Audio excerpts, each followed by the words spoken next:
Tech Talk with Matthew Dickerson. Matthew Dickerson. Tech Talk. Sit back and relax. It's time to talk technology. Hello, party people. Come on in, mind the balloons and streamers. We're ready to get this shindig going. Grab yourself a little umbrella drink, pull up a beanbag and get comfy for another rip-roaring episode of Tech Talk with Matthew Dickerson. And here he is, complete with party hat and tank of helium gas in hand. Welcome to the microphone, Matthew Dickerson. I'd love to talk like I had helium, but it's just too hard to do without helium, isn't it? Put some effects on afterwards, maybe. Make this show really, really hard. That's right. It would. For the whole show, that'd be interesting, wouldn't it? Now, I want to talk about a topic you raised, actually, today when you came to see me, about odometers and speedometers on vehicles. Now, the latest story going around, of course, as you told me, was that Teslas are being accused of having an overreading of their odometer by 15%. And continuing on that conspiracy theory, it's also that you get to your warranty quicker.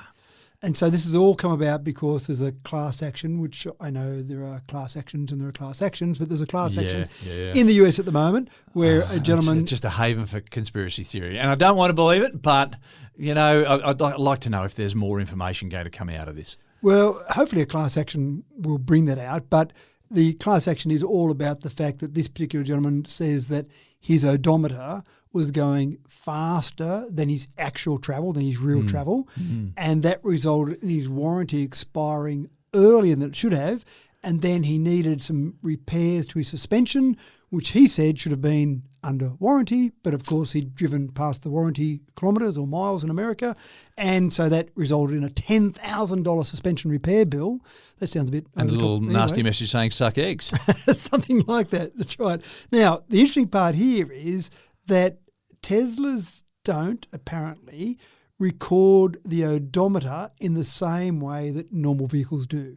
So, and to actually go back a step, one of the things I do like about Teslas and some other more modern vehicles is that the speedometer reading is more accurate. Now, in the Australian design regulations, you've got some leeway with your speedometer. If you're a car manufacturer, you bring cars into Australia, you've got to prove that your speedo never ever indicates a speed less than your actual speed. So you can't have a speedo that says you're doing 95 when you're really doing 100. Yeah, right. Because that would give you a reasonable argument with the police if you got booked doing 100. Well, my speedo was only 95. Yeah. So they can't ever go in that direction, but they can go in the other direction. And there's a fair bit of leeway there.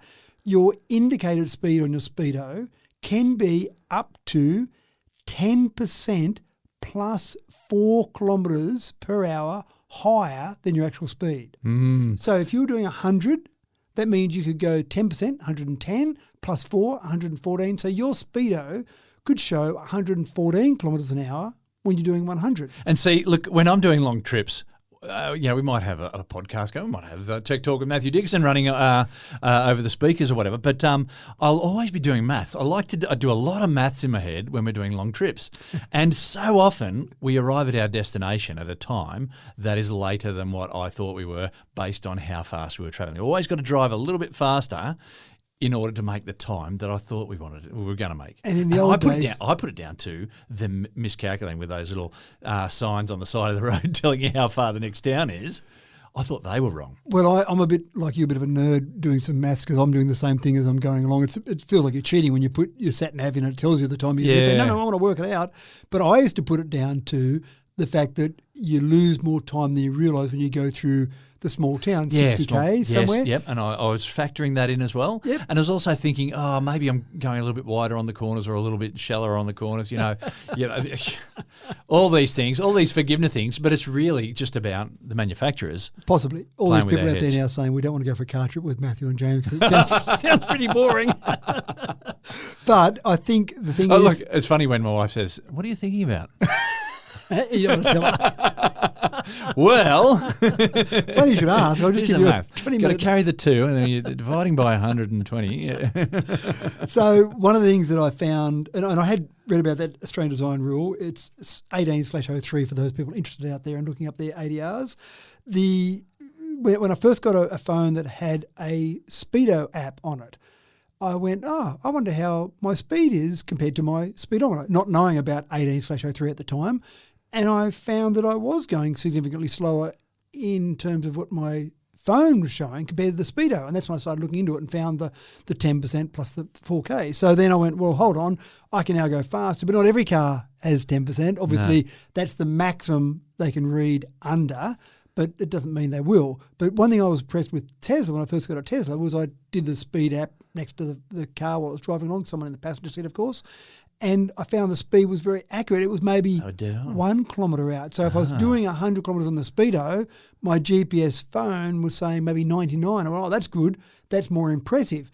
But apparently Tesla doesn't record the distance in the same way as a normal car would record the distance, which I find fascinating. Surely it's got accurate information in terms of GPS. Yeah, that's what I was thinking. Yeah, just doing all that with GPS. Yeah. But apparently it has things like energy consumption, driving behaviour, predictive algorithms.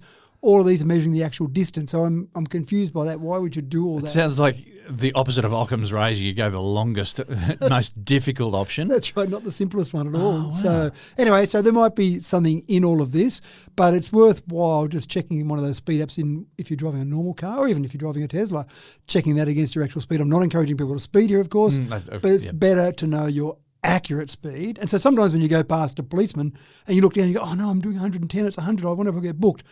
Sometimes I used to put it down to, they've got a bit of leeway, the police. I mean, they could book you at 101. good police person, that one.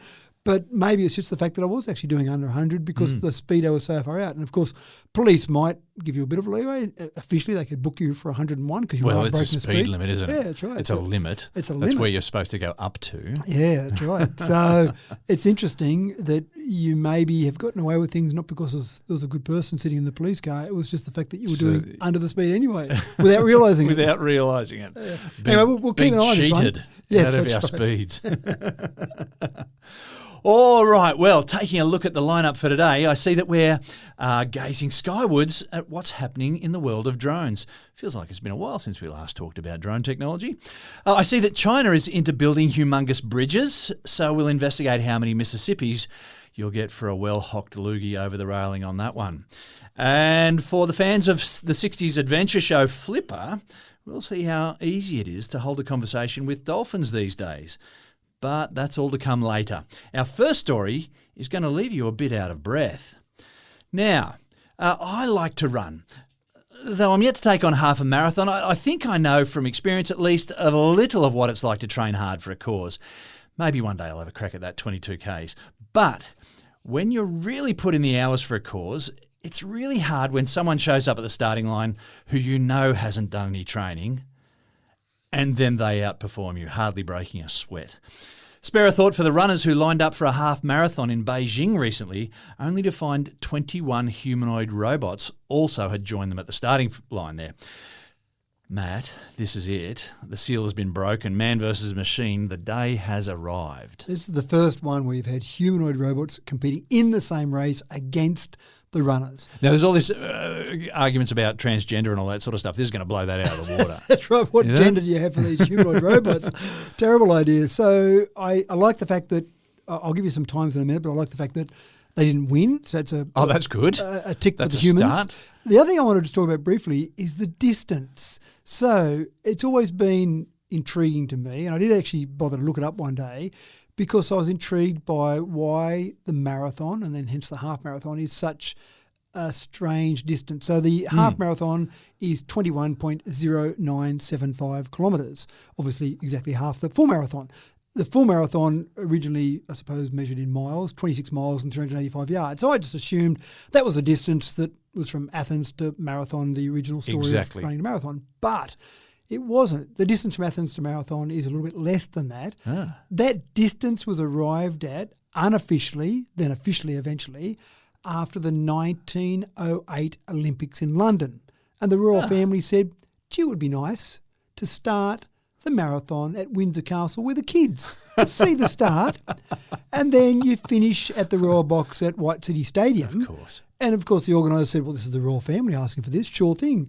We'll modify the distance a bit. And that distance from Windsor Castle around the course they'd mapped out to the Royal Box was 26 miles, 385 yards. So that was the distance unofficially. Not 386 yards, 385 yards. Apparently. Right. Yeah, okay. And then the next Olympics, well, if you're going to have an event that's got a standard distance, well, you've got to do the same. So the next Olympics they did it, and it wasn't until 1921, not 2021, took a bit short of that, 1921, that the IAAF officially said, okay, we're going to ratify the official distance of the marathon. It was 26 miles, 385 yards, and then converted to kilometres. So that's where we come up with this strange distance. So it's amazing how we get these things, especially with every other event being a round number, 100 metres, 400 metres. How many swimming pools is that? How many laps of swimming pool can you do in that time? So we've got robots, 21 humanoid robots. The idea was, it's actually not a bad idea, some Chinese manufacturers are really being strongly encouraged to get robotics. The whole industry is going to be worth hundreds of billions of dollars when they finally get to the stage where we can have robots picking up clothes around my house. I'm not going to spend that much, but people around the world will spend that's the standard. That's the mark that we're going for. That's what I'm looking for Being able anyway, to pick up clothes in your house, not anybody else's house. No, I've got no steps, so it makes it easy for them. Yeah, right, okay. I just need them and wheels. Yeah, they probably get around in wheels, but I'd prefer them walking around. Just feels more comfortable for some reason. But they've been encouraged to go and do things with robots because they think the Chinese government thinks it's a huge industry there, which I think is right. So they had robots entered. There were 21 various sizes, 120 centimetres to 180 centimetres. There was no... Various numbers of legs? No, they were all bipedal. Okay. No set... Or humanoid, yeah. Or humanoid, yeah. No set rules apart from basically humanoid. And then go for it. Now, each robot had to be accompanied by a human trainer, so they'd have someone that could run a marathon with them. But it wasn't that hard because the winner, Tiangong Ultra, Tiangong Ultra, completed the half marathon in 2 hours and 40 minutes. Now, that's not that impressive. No. I'm only a very basic amateur runner, but when I've done a few half marathons, I've done them in under an hour 40. Yeah. So I beat the robots by an hour. And I think like Olympic records and stuff for the marathon is about 2 hours. Isn't it? About 2 hours. So the winner of this particular race, human winner, did it in 1 hour and 2 minutes. So smashed the robots. Fantastic. One for the good guys. But they finished it. Well, not all of them. Some of them had some issues. Some of them required some battery changes. Some of them fell over at the start line. Some of them ran into things. One ran into a railing. This is despite they've got a human trainer. There's a Monty Python sketch that I'm visualising here. That's right. Yeah, okay. I'm thinking of the was it 100 metres for people with no sense of direction? That's and right. blow the starting gun and everyone just stares off him. Anyway. And the other one was the marathon for people with weak bladders, yes. Yeah, that's right. Keep running off the road into the bushes. So they weren't all fantastic. They weren't all perfect, but they really showed that it can be done. And look, they took it all in good fun. They had some that put running shoes on, the latest running shoes to make them run a bit better. Some wore boxing gloves, some wore motivational headbands. So they got into the spirit of it. But we'll laugh about this in a few years' time. 2 hours and 40 minutes. We'll see robots doing 1 hour and 40 minutes, 1 hour. We'll see robots winning these races at some point in the future. But again, it was a real contest amongst the manufacturers to show where they're at, what they could do with it. So it really is about that investment in robotics. And I like what China's doing. China's saying, we're going to be the future nation. We're going to invest in EVs. We're going to invest in batteries.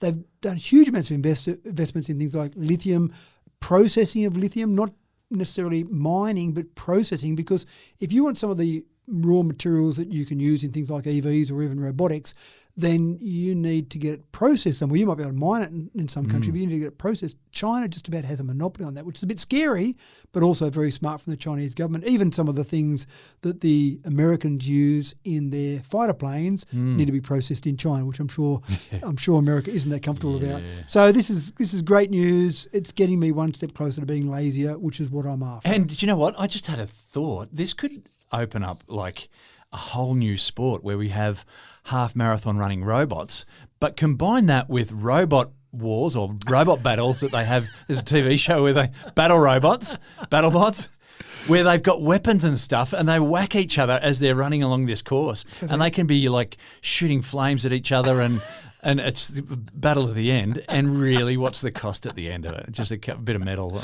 That's right. So the boxing gloves are soft, you're thinking. When you said boxing gloves, all of a sudden I thought, well, what else could you attach there? And you could have hammers and all sorts of, And a few sneaky ones going ahead, putting a string across the road so they trip them over. And look, I'm not like and where you're going no here. It's just open slather.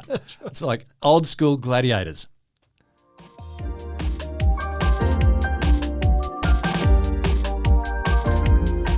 phone cases. Now, we never needed them back in the days of the classic Nokia 3310, but once the first guy dropped his new iPhone on the kitchen tiles back in 2007, it became pretty clear that phone cases were a must-have accessory for all smartphone users. And a whole new industry was born. But when was the last time you could honestly say that your phone case really saved the day? Did you know that there's a revolution currently underway and that phone cases may actually be on their way out? Matt, are you ready to take the leap of faith? No, not at all. Neither am I. It's amazing because the manufacturers spend so much time improving the strength and durability of their phones and advertising that. So you see things like Gorilla Glass Victus, Armour 2, Ceramic Shield, all these things that are saying how wonderful and strong. Well, I'm still really nervous about taking my phone anywhere near water. Well, that's right, and they're waterproof, water resistant down to certain depths and get a bit of water splashed on it. I remember one time we were on holidays and my daughter was probably first year university and I picked up her phone on the kitchen bench to move it at this holiday place we're at and it was so sticky and I said, "What's on that?" And she said, "Oh, I think I spilled a few drinks on it." So I turned the tap on and put it under the tap to rinse off all the liquids, all the sticky liquids. And my daughter, I've never seen her move so fast, dived across the kitchen to get the water. She thought I was going to wreck her phone, but I was saying, well, it's waterproof, so why wouldn't I worry about it? Now, again, not waterproof, but water resistant. A bit of water under the tap was fine, but it just, that stickiness, I wanted to get that off. It was disgusting. But yeah, some people are still a bit nervous about it, and some people go too far and go dropping in the swimming pool and go, "Oh, it's okay, it's fine," but then it's too deep and salt water's not great and they pull it out, it still doesn't work. So I recommend still being cautious as you are. Caution, err on the side of caution. But they do often, the manufacturers do often talk about just how good their phones are, the strongest iPhone ever or the strongest glass ever and all sorts of wonderful things. But what's the first thing that most people do is they buy their phone, then go, right, I better get a case. I don't even walk out the store without having a case on it and a glass screen. And it's interesting, my daughter, one of my daughters, a different daughter, goes through glass screens at a rapid rate. And I think to myself, so did we just save hundreds of dollars in repairs on the glass screen, or was that other glass screen so weak that it broke and the real glass screen wouldn't have broken, so we've just cost ourselves $40 for another glass screen to go on top? So I haven't been game to try the other method, so I'm just sticking with the glass screen replacement at this stage because it does seem better, but maybe at the end of a year it was cheaper just to replace the screen in the first place. But there is a bit of a movement, and they are nice. When you pick up a phone without any glass screen, without any case, they're nice, they're sleek. Yeah. They're made to be thinner and thinner all the time. They do feel a bit slippery, which is interesting. That's a thing, isn't it? It is a little bit, just not terrible. They're not like a fish or anything like that, but they're a little bit slippery because they're so smooth and sleek. But I actually admire when I see someone pull their phone out of their pocket and it's got nothing on it. I go, "Oh, that looks nice." You notice it. I do. But I just... But every now and then I'll pop mine out of its case for a reason. There might have been a bit of dirt snuck in there or whatever, and I'll give it a bit of a clean. And it's like, oh, yeah, this is a nice little unit. Well, that's the other thing too, is when you take it out of the case, it's in perfect condition because you're still getting, no matter how strong or good they are, if you're using it, you're still going to get maybe a couple of scratches, maybe some keys in your pocket, maybe you sit it down somewhere, a bit of dirt on the actual bench. So you probably still get a phone in better condition, but you've had to cover it up to get that better condition. Yeah, that's right. Yeah, so it's interesting. But just to give you some data here, the global phone case market, and now remember these cases are pretty cheap, $30, $40. So you're selling a lot to make up this $25 billion it was worth last year. That's a lot of phone cases. That's a lot, isn't it? Wow. And they're getting better. So reported phone damage last year, 78 million people in the US reported phone damage. That was down from 87 million a couple of years ago. So there are less people either reporting it or less people damaging their phones now. Maybe they're wearing people cases. damaging their phones just going to buy a new one. Maybe, so they're not reporting disposable it. items, haven't they? Well, almost, that's right. So I do wonder about the manufacturers, all these different things they're doing to make them stronger, and then people just put a case on them. Is it frustrating when Tim Cook from Apple sees someone put a case on a phone? Does he say, "What do we do all that work for?" Having said that, you walk into an Apple store, they sell your phone and then they'll sell your case as well. So it's not like they're saying we're not having cases. They've got Apple cases. So it's an interesting one. I'd love to hear from listeners whether they actually are going to try it. Are they going to try testing it out with who's bold enough? Yeah, that's right. Tell me how you go with it. It's a leap of faith. It is.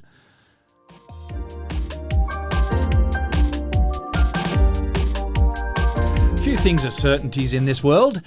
Of course, there's always death and taxes, but another thing for sure is that technology just gets better and better and better, and this is certainly the case for drone tech.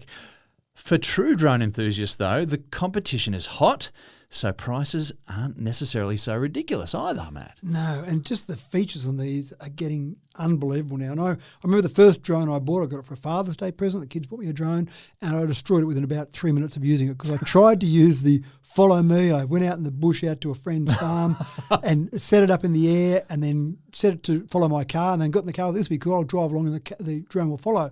And it had avoidance technology, but it was very early avoidance technology. So it avoided a tree, but there was just a little stick, a little leaf that was sticking out from that tree, and it caught that and went tumbling to the ground. And I went, oh, wait up, I can't see that drone behind me anymore. And I went back and found a few pieces. Well, it wasn't a few pieces. It broke. Oh, but right. So, came home and said to the kids, that was good. Thanks for that 3 minutes of entertainment. The footage was captured at least. It actually captured it falling to the ground and crashing to the ground. So anyway, they're getting better now, and not just with avoidance technology. They're getting better with a whole range of things. One of the things I'm impressed about is the cameras. The cameras on them are incredible now. So, and I've got a bunch of different brands I've looked at, a bunch of different features, and I won't go into all the different brands and features, but if you're looking for different things, for example, you've got some that'll do 4K at 100 frames per second. Now, when these drones can go up to maybe 100 kilometres an hour, then 100 frames per second is probably almost needed because you're trying to capture things so quickly. But you've got 8K. I mean, most people's phones aren't 8K, but you've got drones that are capable of recording at 8K, so incredible resolution from that. Typically, they're only about 30 frames per second, but if you cut it back to 4K, some of those ones will do 120 frames per second. You've got the ability as well to have incredible zoom on them because typically you're flying along at a distance and zoom technology, you typically need a bit of focal length to get proper zoom. I'm not talking about digital zoom, which is just making the pixels bigger. I'm talking about proper zoom, but some of these drones feature a proper optical zoom up to 7 times. So that's not too bad when you're trying to zoom in on something. Yeah. Then the distance that you can run them away from where you are. Now, most people that are listening to this would be unlicensed drone operators. There are some people that are licensed, but if you're unlicensed, there's a few rules. This is Australia at least. One of the rules is you must be able to see the drone without any visual aid. So you must be able to look at the drone and go, I can still see it. So you can't send it off for kilometres and kilometres? No, but some of these drones are capable of working at a range of 20 kilometres. Other ones were 13 kilometres. Yeah, wow. It's pretty impressive. Another drone had 16 kilometre range. So that's a lot further on. I think the human eye could see something without binoculars, without visual aid. I reckon you're struggling to see a kilometre. And depending on the size. Yeah, you think about going to a lookout. Some of those lookouts you can see for much more than a kilometre. That's right. But you remember you're looking at something much bigger. I'm thinking about a drone-sized device. Yeah, okay. I reckon keeping the a typical resolution. little drone to see more than just a little tiny dot. Because what you should be able to see, again, with the Australian rules, is I can see that drone, I can see where it's going. So you need to be able to make out the drone and see that it's going left or right or up or down. Yeah, I gotcha. A little tiny dot a kilometre away, because these drones are fairly small. Yeah, okay. Maybe a better eyesight than I have. Maybe a little bit more. But anyway, yeah. I'm pretty sure I'm not going to be able to see 20 kilometres away. Okay, yes. Yeah, you're right. And again, I'm talking about something the size of a drone. We can obviously see things millions of light years away when we see stars, but we're not seeing a drone at, I don't think anyway, at 20 kilometres. Some of these they try and keep under 250 grams because at 250 grams the rules change around the licensing and what you can do with them. But again, you think, well, that's pretty impressive that you can pack some of this technology into something that's 249 grams because battery life isn't too bad. Some have got 45-minute battery life, 43-minute battery life, some a bit lower, maybe 16-minute battery life for some of the smaller drones. So they're quite incredible. Probably one of the big things about them is that when you get to the really small drones, they really get impacted by the wind, which seems to make sense. Yeah. You've got a drone so small, you think, well, that's great, it's lighter, but then those wind gusts can move around a bit. Inertia. Yeah. But the problem, or the great thing about them, I find, is when you're looking at footage from a drone, when you say, go to this height and just stay there still and just record some footage, they look like they're on a tripod. It's incredibly still. Now, that's using a lot of clever technology on that drone to say, I'm going to stay here. Even though there's a bit of wind around and maybe some wind gusts or maybe some drafts, I'm going to stay exactly in this spot. And when I've looked at footage from a drone that I've looked at or that I've shot with that, I just think it looks like a tripod. It looks like a 200-metre tripod sitting there that is just so perfectly still. So they're pretty impressive with that as well. So the sensors are getting better, the battery life's getting better, the range, everything about them is getting better. And pricing-wise, well, you can spend $1,000 on a drone and get a pretty impressive drone, but you can spend maybe $300, $400 on a drone and get a pretty impressive drone. Yeah, so right. have a look at them. There's a whole bunch of brands out there. I will mention one brand. Competition is hot. Well, it is. DJI is still leading the way. They seem to still make the best drones, but DJI are manufactured in a country that some people don't like buying things from. So there's a bunch of other brands as well trying to capture different parts of the market. And in America, it's interesting because DJI is definitely dominant in America, but if they put some bans or restrictions there, or even if they put a bunch of tariffs on, that might knock around the market and maybe give some opportunity for other local manufacturers, or maybe it just means that there's Americans not using drones that are as good as our drones here. But have a look at them. They're fascinating.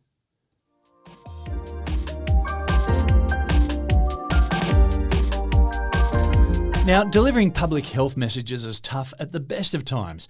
Carefully selecting the right medium to maximise the message take-up is a really tough job. Take that idea and multiply it by 1 million when you're pitching health messages to adolescents and young adults. Well, in the spirit of don't knock it till you try it, the US government has released a safety-themed dance album. Oh dear. Sure to get the young folks toes tapping while they learn about personal safety. Matt, is this arrow going to even get close to hitting its target? Absolutely. I'm a big fan of this.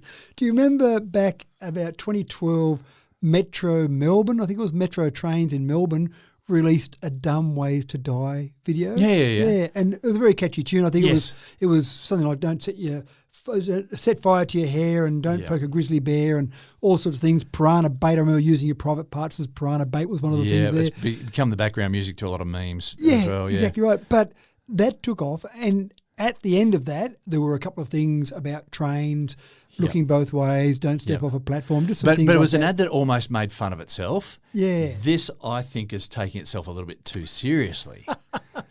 Let's get a dance track album that's going to get those kids at all the fancy parties jumping up and down. I just don't see it. Yeah, it seems to be working. All right, okay. There seems to be people downloading it, listening to it. They're getting people actually onto ears. Presumably it is younger people that are listening to it because it's a dance album. I don't really go to too many albums that are dance albums. Electronic beats, funk, hip hop. So they're not really my choice of But music. what are some of the messages? I mean, there's 5 tracks on this. So you've got one track called Off-Road Adventure. It includes safety reminders like helmet, goggles, boots, jacket. So there's things like that where the whole album, if you want to go and listen to it, it's called, and I don't quite understand the title, I must admit, it's called Where Safety Now Haven't We? Volume 1. Where Safety Now Haven't We? So I don't understand that. I'm obviously not young enough to get that. Yep. But 5 tracks on there.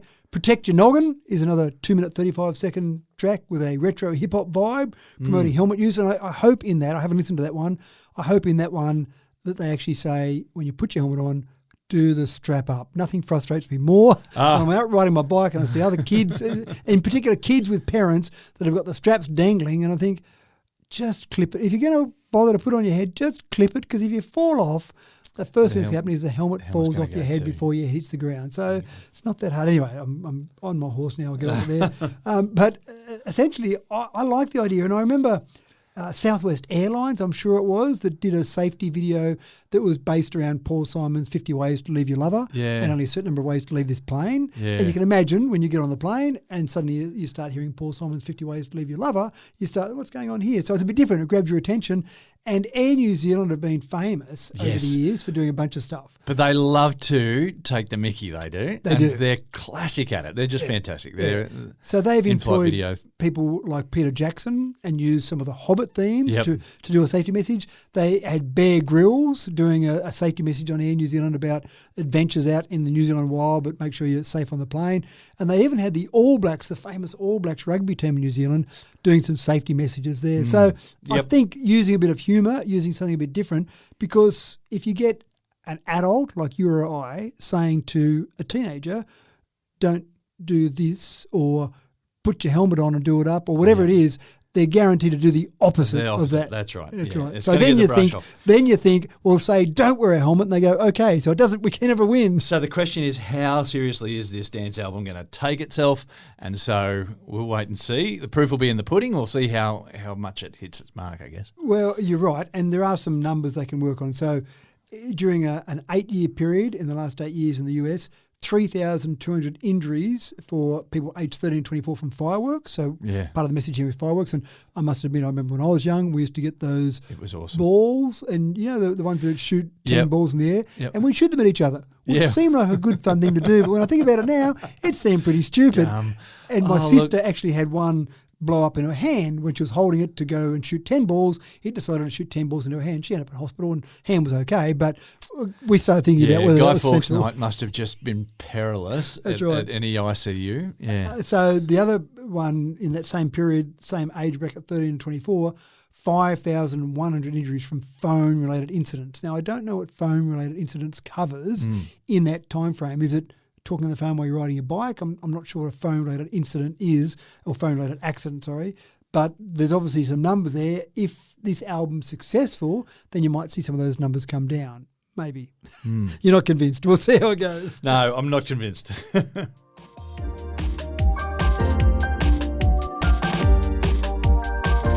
Now, if you could talk with your choice of any animal in the biology phone book, which one would you choose? Now, which one do you think was chosen by the biology boffins most recently as the next best animal language to decipher? I say most recent because we all know that we've been chatting with parrots since piracy was invented, and of course we've taught several of the great apes how to do sign language. The legend of Dr. Dolittle takes one step closer to becoming reality, though, with the enlisting of AI to get the lowdown and chew the fat with our highly intelligent ocean friends, the dolphins. Matt, AI is now making Aquaman look a whole lot less impressive. He's still pretty impressive. He can go underwater for a while, can't he? Yeah, he can swim underwater. That's good. But talking to the animals underwater now, Well, didn't Sandy and Bud do it back in the mid-60s when they talked to Flipper? Wasn't probably. that a detailed conversation? The whole 60s Flipper thing, yeah. Yeah. So having the conversation, understanding these clicks and whistles and whirs and stuff. And I don't know. So go back one step. This is Google has developed an AI language to speak with dolphins. And why do they choose dolphins? Well, maybe they were Hitchhiker's Guide to the Galaxy fans, where Douglas Adams said, I think that the mice were the most intelligent creatures on Earth, followed by the dolphins. I think the dolphins were trying, and again, I'm only going on vague memory here, but I think the Vogons were going to put the hyperspace highway through Earth, and the dolphins were trying to warn humans about the fact that this hyperspace highway was going through. So that was their warning. And then at the end, obviously, So Long and Thanks for All the Fish was the title of his third or fourth book. So dolphins maybe were chosen because they were Hitchhiker's Guide to the Galaxy fans, or maybe there was some data that showed that dolphins were actually having some good communication. There's a lot of, I guess, anecdotal evidence, of dolphins being quite clever. Yeah, so they basically took a whole bunch of data, and this is where AI is incredibly powerful. You and I could listen to a few whistles and clicks and go, oh, that sounds like they're making a noise that seems consistent with that noise there. Is that talking to each other? But when you take approximately 400 million parameters and 40 years of data collected by the Wild Dolphin Project, then AI can say, you know what? I can make something of this. And so they've been able to identify certain noises, for example, that were looking like there were dolphins trying to mate or being friendly with each other, or maybe dolphins quarrelling. And so certain noises, they could start to get to the point where, they were showing some sort of consistency in those noises. But again, it took AI to break that down and really say, this noise here. Now I can replicate that noise and have a conversation in inverted commas with a dolphin. So if you can't get a dolphin to mate with you. Maybe that's an objective. I'm not sure. I won't make any comment about the researchers here. So what they're doing next is they're saying, let's take these noises, let's create the same dolphin noises, which is pretty easy for a computer, for a soundtrack to do, and then start allowing the dolphins to request certain things. So if they're playing, there might be a red ball or a blue ball. And so get to the stage where you're actually saying to the dolphin, go to the red ball or go to the blue ball. So actually having a conversation. I can't imagine the vocabulary of a dolphin is extensive, maybe 20 words, maybe 40 words, but it's the understanding of that as well that's the important part. But then why not get to the stage where we do it with lots of animals. Maybe we don't have the same amount of data for dogs, for example, or, as you say, a parrot or something else. Maybe there's not the same amount of data. Cats probably don't want to communicate with us because they're pretty happy just sitting there being looked after. There was a documentary that was about the sort of mewing that cats do and whatnot, and that cats don't tend to mew in the wild. They'll only mew as domestic. They've learned to do it because they're trying to copy us and indicate to us certain things. Yeah, I thought that was them just saying, sucked in, I'm the boss of you. Yes, so. That's right. Well, a lot of what they have to say is along those lines for sure. Yeah. So this is quite fascinating. It's a fascinating use of AI, but also, to my mind, a fascinating idea where you could possibly get to the stage where you could type something in, not maybe Shakespeare, but type something pretty basic in and then have a computer create the noise that the dolphin would understand or an animal would understand. So, Dr. Dolittle, we keep talking about science fiction, children's stories, fiction in general, then turning into reality. And maybe Dr. Dolittle's not that far away. This boat is sinking. Go get Uncle Jesse from the from the wharf. That's right. Good on you, Flipper.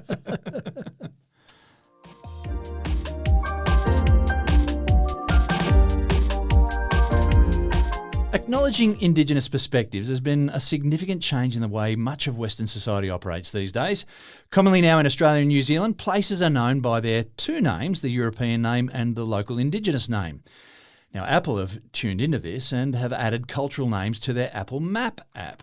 Matt, what's going on with this? I think this is a great idea, and it's actually been happening in Canada and the United States a couple of years ago. They did an update there where they had basically Indigenous land recognition for various places. So at the moment, they've started with 250 dual place names for cities and towns, and then obviously keep expanding from that.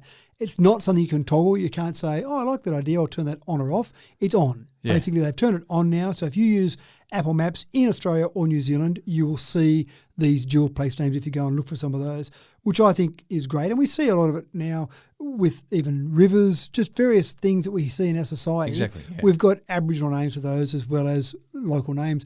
Even I've seen in some locations street names that are obviously coming from some sort of Aboriginal origin, not so much dual naming it, but just underneath it you'll see the meaning of that. Like a meaning. The meaning of that. So I think it's good to basically get to that point where we've got some sort of linkage to our past and some sort of recognition of the Indigenous past in whatever country you might be in. It's an acknowledgement. It's not necessarily a change in ownership or anything like that. It's just an acknowledgement. Well, it's always interesting. I find history fascinating. It's always interesting to look back and see what's happened. It doesn't mean you've got to change the world dramatically today, but just acknowledging and recognising where we've come from and what we've done in the past. And there's a story behind it, no doubt. That's right. There is a story. Like the distance of the marathon. There's a story behind it. Exactly. We only find out by acknowledging and recognising history.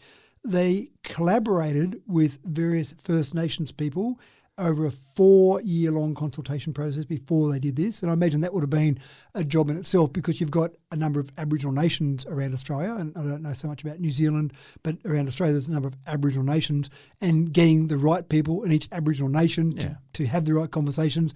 And sometimes within those Aboriginal nations there are different clans in those Aboriginal nations. So suddenly you sometimes get the point where there's some disagreement about different names. So that's probably why they took so long to make sure they had agreement amongst those different people in those areas to make sure they had the right names there. But I think it's a good thing. It basically, in my mind, elevates cultural recognition on a global scale. So someone turns up from overseas, they pull out their iPhone, use Apple Maps to get somewhere, and look at that, that's named there. So it may not be significant for that person, but the fact that we're recognising some of that background, some of that culture. And culture is so significant, you know, the connection to country anyway. Yeah. So using technology to recognise culture, I think is a pretty clever combination. Excellent idea.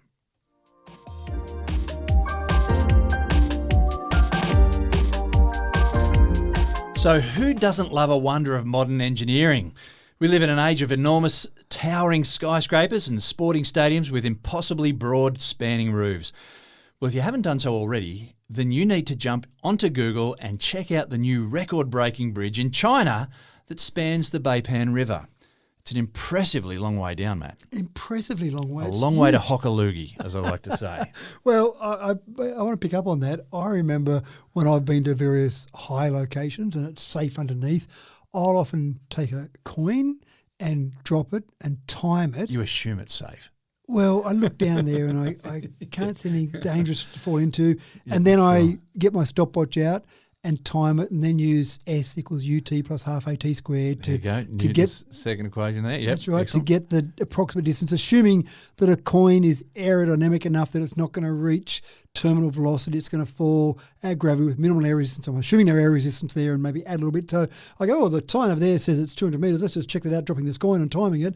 And it's just a good little way to see physics in the real world, I suppose. But this one, I don't know that I'd see it hit the ground. 625 metres. Yeah. 625 metres, that's a long way That is a from the long deck way. to the river down at the bottom. So it's now officially the tallest bridge in the world, measuring by the deck down to what's below, in this case, the river. So that's pretty big. China's been pretty good at manufacturing big bridges lately. Yeah. They've got 8 of the 10 tallest bridges, again measured that same way, and 43 of the world's top 50 tallest bridges. So they've been pretty serious about the manufacturing. They do have a slight advantage, I think, anyway. They don't seem to have the same regulatory processes that everywhere else in the world has. Or I'm talking about Australia, really, I know about. Yeah. So they seem to be able to... So saying that these things go up and they might not guarantee your safety getting across. No, I think they do. I think they just don't have so many processes of consultation. To jump through, yeah. Yeah, they say we're going to build that, and I'm sure the engineering is safe, but sometimes the people that are impacted by it might not be as well looked after. But I did want to look at what the advantage of this is. So where was it and why would you go and build a bridge that's this big, keeping in mind as well that the main span stretches 1,420 metres. That's a long way to go with nothing underneath you. It's a suspension bridge. So that's pretty big. So I went and had a look at it, and it's around a mountainous area. It's over the Beipan River, Beipan River in Guizhou, Guizhou in China. And the journey normally from one side to the other takes maybe an hour because it's a mountainous area. So you've got switchbacks and winding road, that's right. And that now reduces it to, a few minutes, however long it takes you to drive 1,420 metres. That's pretty impressive. So the locals are super happy. Exactly right. So the weight of it, so in terms of the engineering, there were 93 segments they used to construct it. And I always find it fascinating watching a suspension bridge being constructed because typically they'll have the guy wires that hold up that particular segment attached to that segment, and it's kind of like it's going nowhere. It's just hanging there, literally in the middle of nowhere. So 93 segments, they built it, 22,000 tonnes, and we've got a new measurement for weight, that's the weight of 2 Eiffel Towers.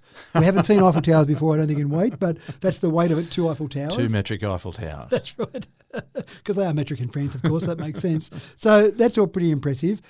Then I actually had a look at something else, which I remember years ago I was in Louisiana and I was at a Microsoft conference and there was a golf tournament on, or like I say golf tournament, it was a golf tournament for the conference attendees, so a fun golf tournament. And they said, I was just across this bridge. And I went, oh, that's cool, I'll go. And so I got out early the next morning and jumped on the bus to go across. And we got on this bridge and we kept going on this bridge and we kept going on this bridge. And I looked at it later. I'm glad you weren't walking. Absolutely glad. Just go across this little lake here. That bridge, I looked it up afterwards. That bridge, I think it was something like Lake Pontchartrain. Americans, beg my indulgence there for pronunciation there, but something like that. But it was about 38 kilometres long across a lake. Wow. and the eerie part was, and the bus driver talked to us about this when we got there, the eerie part was that when you got out towards the middle, you could not see anything but water because the bridge wasn't that high. It was only 4.6 metres above the water. So at that height, using approximately 3.6 times the square root of the height above the horizon, you only can see about 7.7 kilometres to the horizon. That's assuming the Earth's curve, not assuming the Earth's flat, okay? So let's assume the Earth's round for a moment or a sphere for the moment. So when you're getting out towards the middle, 38 kilometres, you've got a long way to see land. So you do look and you just see water surrounding you everywhere. Apparently some people get a bit freaked out. Some people pull over the road and can't keep driving because it's just too freaky for them. Wow. So it's quite fascinating. So is it a straight bridge or is it a straight got some bridge. Yeah. No, it's across a so lake. 38 kilometres of just keeping that steering wheel straight, not having to do any action at all. That's right. Now, I looked at that one and I thought, I wonder how much time they saved. Now, that trip takes you in the vicinity of, say, 20, 25 minutes to get across that. if you went the old way around the lake, it's only about a 40-minute trip. So I really questioned whether or not it was worth building. And they built two. They built one initially, it had 2 lanes of traffic back and forth, and then when that got busier, they built another one beside it, maybe 15 years later. So they've got 2 bridges across this lake that saves maybe 15 minutes, which seemed a bit over the top. Whereas I was more impressed in China. Be a very narrow sort of a lake, and Yeah, well, in China, the saving on time is quite dramatic, much more so than the saving on Lake Pontchartrain. So I just think we're going to see more and more of this across the world, but across China in particular, because it is a good way to solve problems. Tunnels and bridges, they seem to do well in other countries besides Australia. Maybe we've got too many regulations here. But have a look at that. I actually looked at the photos and I just went, that just looks scary. I don't love heights. Yeah. Being on a bridge you think is okay. You're looking straight ahead, that's fine. I don't know that I want to be looking sideways too much, which I shouldn't be doing if I was I driving wonder if it's anyway. got a footpath that you can walk across. I doubt it, because it would be too scary. Yeah, wow.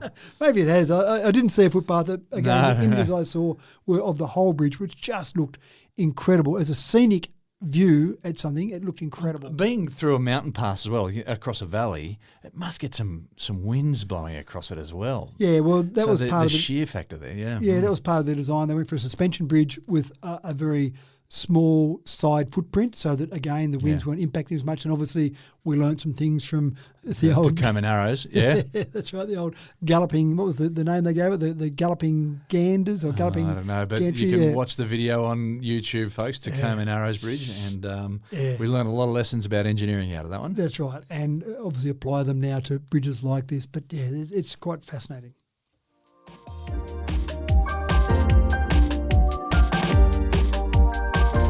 So if you know how light works, then you'll understand that colour is just a function of the wavelength of EMR, of electromagnetic radiation, and the degree of tint or shade that you add to it.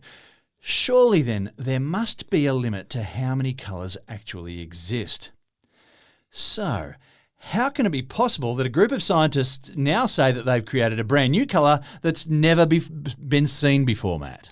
So we've got 3 cones in our eyes, presumably, which we pick up on the wavelengths of approximately red, green and blue. Yes. Yep. So that's kind of the way we understand it. Now, I do remember hearing a story years ago about someone, or maybe a few people, who had some extra cones in their eye and they could see extra colours because they had the ability to absorb different colours. Sounded fascinating, but that was an anomaly of just humans sometimes being produced with slight variations.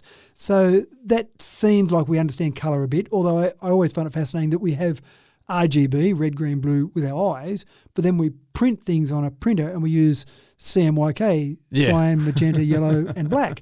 And you go, well, why wouldn't you print in red, green, blue? Because that's what we see in red, green, blue. But of course, the primary colours for inks are different to the primary colours of light. That's right. And I've seen some recent arguments online about this and people trying to tell each other what primary colours are and not prepared to accept anything, you know. Anyway, sorry, getting off. You sound like you're reading some interesting sites there.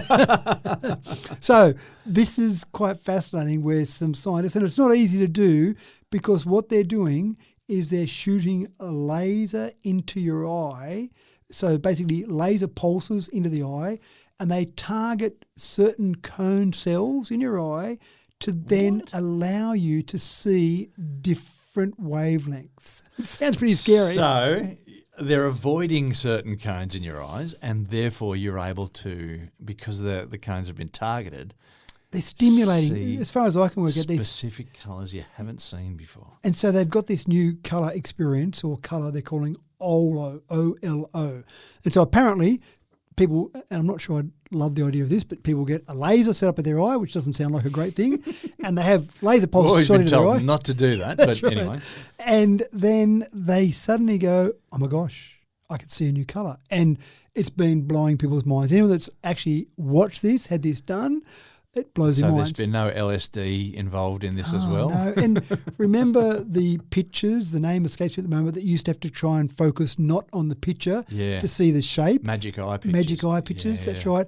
And big in the 90s. they were, and sometimes I would guarantee that people were looking at it going, oh yeah, I can see the ship there, with no way they could see the ship because you just could tell in their voice, but they just didn't want to be left out.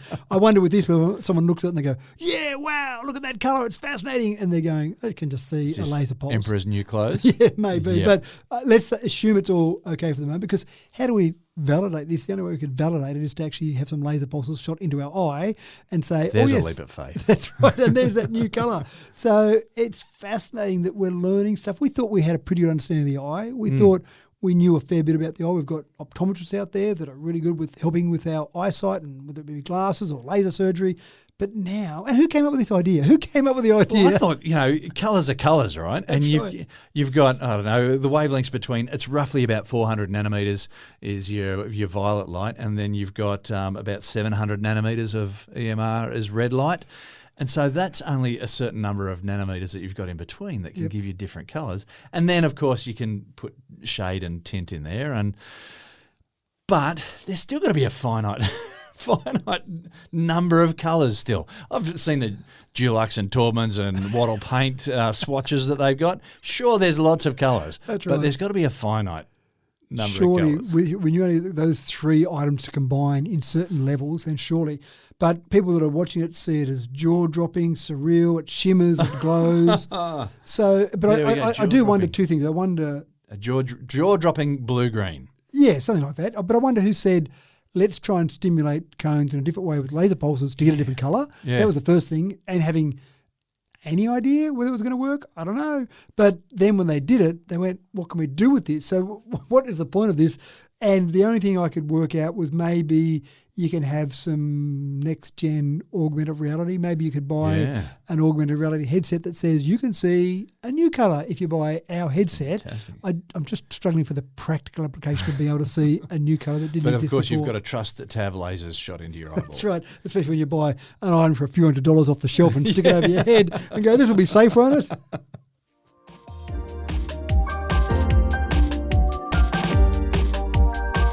So here's something quite logical that I never really considered very carefully. It makes perfect sense that there are large areas of this planet that are GPS denied because it's just not physically possible. But there is a way around it now, and it's called quantum navigation. Matt, how does quantum navigation work? With pretty good accuracy, actually. So it's one of those things that you get GPS-denied environments for a few reasons. One is, as you've mentioned, that it's hard to have great GPS around the North and South Pole because you're not spinning lots of satellites around those areas because there's not many people there. So that's one minor issue. But GPS, I think it operates from microwave technology, doesn't it? I don't know what frequencies it works at, but you're still transmitting an electromagnetic wave, which can be blocked. Which can be blocked. Yeah, which can be interfered with. And we've done the story before around the Kremlin in Russia. Yeah. They do some local overriding of GPS. So if you're looking at a map, you can't find, if you're just looking at your old sat-nav on your phone or in your car, you can't find the Kremlin via that because they use GPS signals that are stronger around there to confuse the real GPS signal. So GPS can be interfered with, GPS can be blocked.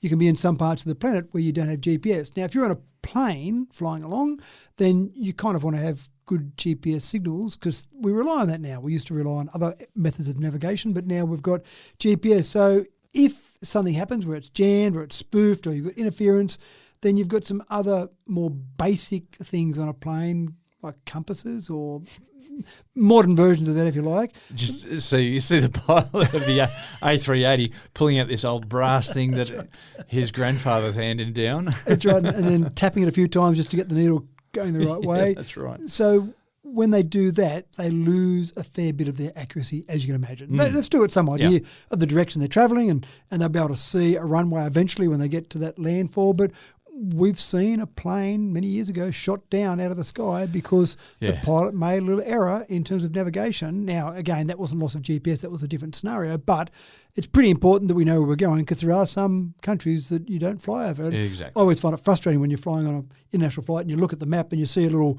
squiggle that goes out around a certain area. Just go straight, like it's quicker to go straight, but of course going straight's a bit dangerous, so they go around those certain areas. But quantum computing, we keep talking about quantum computing, what we can do with it. Are we there yet? Is it working yet? Well, we're still some way away from having really good workable quantum computers. We've got little tests that work in very small subsets.